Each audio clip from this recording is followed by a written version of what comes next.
ये वीडियो में हम इंश्योरेंस पेमेंट कैसे करते हैं वो देखेंगे।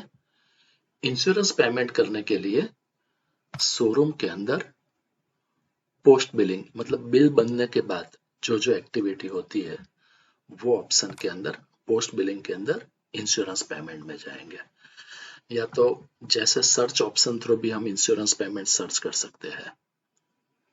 इंश्योरेंस पेमेंट में जाने के बाद यहाँ पे जो भी पेमेंट आज तक हमने किए होंगे ये अकाउंटिंग पीरियड में वो यहाँ पे डिस्प्ले होंगे। नई एंट्री डालने के लिए ऐड इंश्योरेंस पेमेंट पे क्लिक करेंगे। ऑटोमेटिकली नया नंबर जनरेट होगा। डिफॉल्ट सर्वर की जो डेट है वो यहाँ पे आ जाएगी और जो तारीख को हमने पेमेंट किया था वो तारीख हम यहाँ पे डालेंगे। कौन सी इंश्योरेंस कंपनी को हमने पेमेंट किया था उसकी लिस्ट यहाँ पे इंश्योरेंस कंपनी मास्टर में से होगी, उसमें से हम सिलेक्ट करेंगे। एग्जाम्पल के तौर पे हम IDFC को सिलेक्ट करते हैं।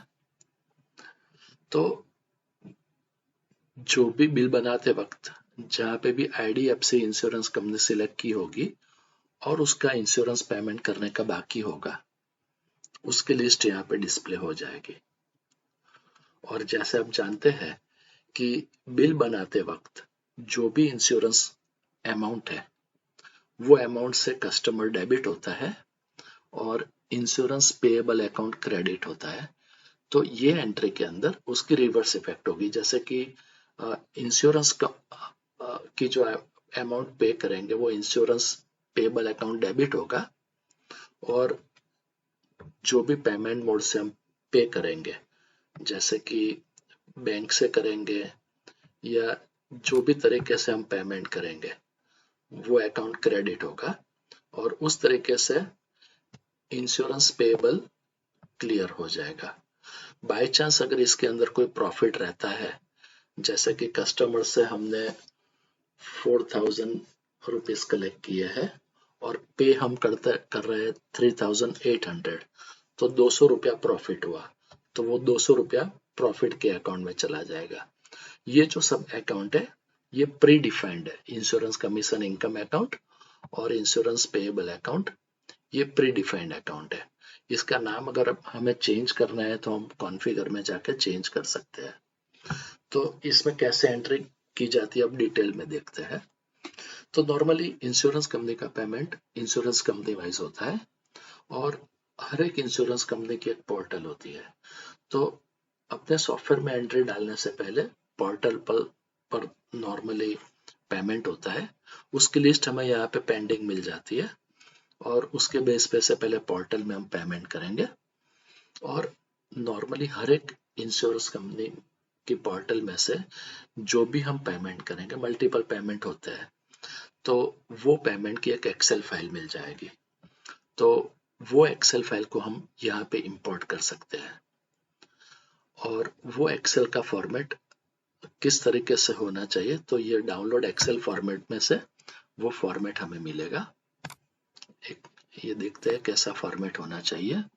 इसके अंदर सिर्फ इतनी डिटेल रिक्वायर्ड है, चेसिस नंबर चाहिए, कितनी अमाउंट हमने पे की है और पॉलिसी नंबर। ये 3 कॉलम रहेंगे और सीक्वेंस कोई भी चल सकती है मगर टाइटल यही होना चाहिए। कंपलसरी ये स्पेलिंग होना चाहिए तो ही अपना सॉफ्टवेयर इसको रीड कर पाएगा। और जो एक्सेल सीट है उसमें सीट 1 इस तरीके से नाम होना चाहिए। तो आइदर हम मैन्युअली भी सिलेक्ट कर सकते हैं या तो एक्सेल में से इंपोर्ट कर सकते हैं। और अगर एक्सेल से इंपोर्ट करते हैं तो वो नाम अपने डेटा के अंदर होना जरूरी है तो ही वो इंपोर्ट हो पाएगी वो चेसिस पर्टिकुलरली।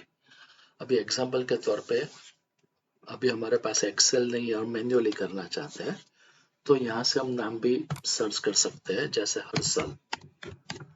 मान लीजिए कि मैंने हर्षल सर्च किया, या तो मेरे पास बिल नंबर है तो बिल नंबर से भी सर्च कर सकता हूँ और पूरा नाम लिखने की जरूरत नहीं है, थोड़ा कुछ लिखेंगे तो ऑटोमेटिकली मुझे डेटा मिल जाएगा। चेसिस कुछ भी कोई भी चीज से हम सर्च कर सकते हैं। अभी जैसे ये एग्जांपल है तो उसमें कस्टमर से हमने 4850 कलेक्ट किया है और आइडली बेस्ड ऑन मास्टर हमें 4850 ही पे करना है, मगर एक्चुअली मान लीजिए कि हमने पे किया है 4700। तो यहाँ पे हम मैन्युअली लिखेंगे, इसको टिक करने के बाद 4700। अगर हम एक्सेल से इंपोर्ट करते हैं तो ये एक्चुअल पे ऑटोमेटिकली फिल हो जाएगा और पॉलिसी नंबर भी ऑटोमेटिकली फिल हो जाएगा। यहाँ पे अभी हम जस्ट डमी पॉलिसी नंबर डालेंगे। तो ये जो डेटा डाला तो एक्चुअली कस्टमर से हमने कलेक्ट किया है 4850 और एक्चुअल पे किया है 4700। तो हमारा प्रॉफिट होता है 150 रुपीज और एक्चुअल गिवन अमाउंट है 4700। सेम भी मान लीजिए दूसरा चेसिस हम सिलेक्ट करते हैं दूसरे बिल के लिए। मान लीजिए कि सिलेक्ट किया है हमने, तो यहाँ पे मैंने डिसिलेक्ट किया था, दोबारा डाल देता हूं। तो आइडली क्या हुआ, प्रॉफिट 150, गिवन अमाउंट 4700। कौन सा मेरा पेमेंट मोड है, तो यहाँ पे मेरे बैंक का लिस्ट आ जाएगा और मेरे क्रेडिटर्स जो है और एडवांसेस है वो यहां से मैं सिलेक्ट कर सकता हूं।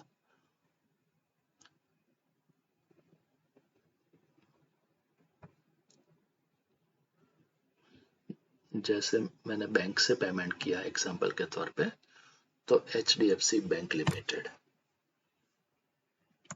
उसका कोई भी चेक नंबर है या कोई भी रिमार्क है तो यहाँ पे हम डालेंगे। कई केस में क्या होता है कि इंश्योरेंस कंपनी को हम एडवांस में 1, 2, 3, 4 लाख अमाउंट जो है वो एडवांस में ही दे देते हैं और उसके अगेंस्ट में एडजस्ट करना है तो उसका अकाउंट भी यहाँ से हम सिलेक्ट कर सकते हैं। तो वो अकाउंट में से धीरे धीरे बैलेंस कम होता जाएगा और यहाँ पे हम ट्रांजैक्शन आईडी लिखेंगे वो केस में, और ये एंट्री को हम ऐड इंश्योरेंस पे क्लिक करेंगे तो सेव हो जाएगी entry, insurance payment added successfully. और यहाँ पे हम देखेंगे तो मुझे पूरी पेमेंट की डिटेल यहाँ पे दिखाई देगी। 2 एंट्री थी तो यहाँ से हम उसकी पेमेंट की स्लिप भी प्रिंट कर सकते हैं अकाउंटिंग पर्पस से। 2 अलग अलग बिल थे वो यहाँ पे डिस्प्ले होंगे, ये सब डिटेल होगी डिस्प्ले।